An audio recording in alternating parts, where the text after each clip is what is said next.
Welcome back to another lesson with me, Mr. B. Now that you have a working draft of your story, it's time to analyze in the same way we've been practicing with Melissa Perla's Mumok. You'll use the critical concepts we've learned to analyze parts of your story in the body paragraph. This is where you'll take evidence from your own story and make connections in what we've been learning in class. In this lesson, we'll preview the body paragraph outline, then take an in-depth look at what those requirements or questions are asking of us, and then look at a student example.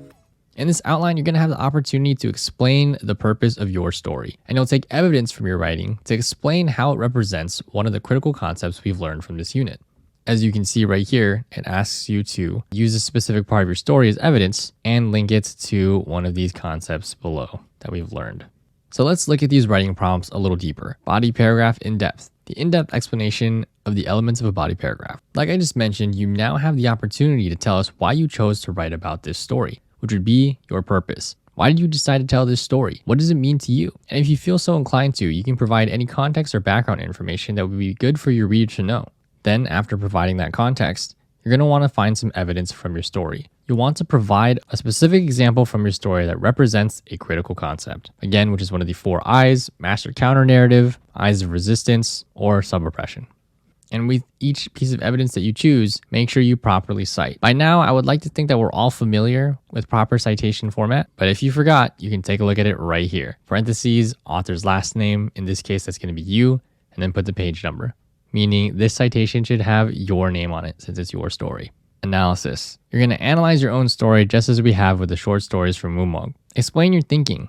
How does this connect to one of the I's of oppression or another critical concept? And then you're going to wrap this all up through your concluding sentence, where you're going to transition to the final paragraph now that you finished your analysis. So let's take a look at a student example. So building off of the double eyelid story, this student decided to analyze looking at how ideological oppression is present within their narrative. And they write, many young and impressionable children who don't feel represented or see anyone in the media who looks like them can begin to feel insecure. I thought monolids equaled ugly and double eyelids were the equivalent of pretty. After learning I had monolids, I still could never for the life of me figure out how to do my makeup because there was never any monolid makeup looks out there. Double eyelids were always used in tutorial demonstration eye makeup videos. In the story I wrote, I was tired and frustrated that I never saw and knew anyone with monolids. What was strange was that if I were to see an East Asian on TV, they generally never appeared to have monolids. They always had at least a visible crease, and they put their citation in there. Parentheses, last name, comma, page number, parentheses, and the period right here.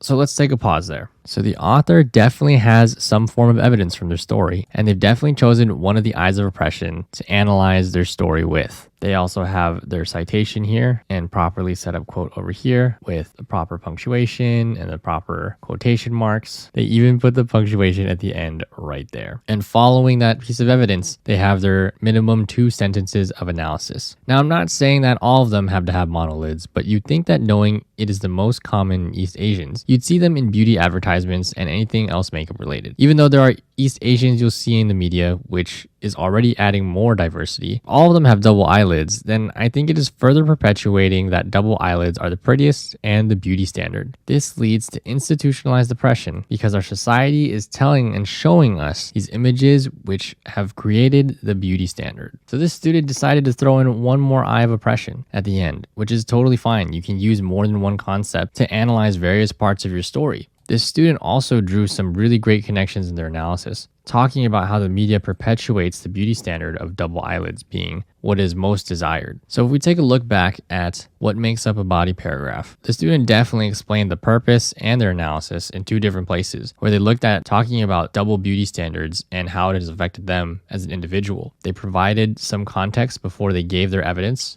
about which part of the story pertains to ideological oppression, and especially they included this critical concept. And they had 2 of them actually. They properly cited with the correct format, even especially with the comma quotation mark as they set up the quote, and they closed out their paragraph with some final thoughts on how institutionalized oppression is also present in this double beauty standard. I hope analyzing a student example was useful for you and helps you see the types of details that are required in your body paragraph. This and other student examples will be available to draw inspiration from as you write your analysis. Up next, we'll take a look at the concluding paragraph. Thanks for tuning in to another lesson with me, Mr. B, and I'll see you in the next one. Peace.